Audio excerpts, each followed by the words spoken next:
No a naši oblíbenou, zdravou majolku. A nešetříme, protože dalších půl roku si tuhle pomazánku zase neuděláme. Teda vy možná ano, já zcela jistě ne. To je vždycky svátek, když si tu pomazánku udělám.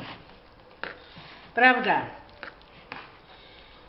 ti, co dbají na zdravou výživu, používají vždycky něco za něco. Takže místo špekáčků zcela jistě použijí drůbeží uzeninu.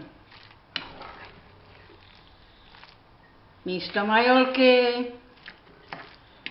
použijí buď zakysanku light nebo jogurt light. Cibule jim možná vadit nebude.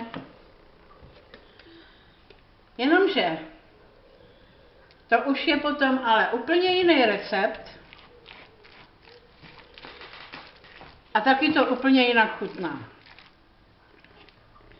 A mně to nechutná z těch náhražek, proto si to udělám takhle poctivě, ale nemám to často. Mám to prostě svátečně, jednou za delší čas.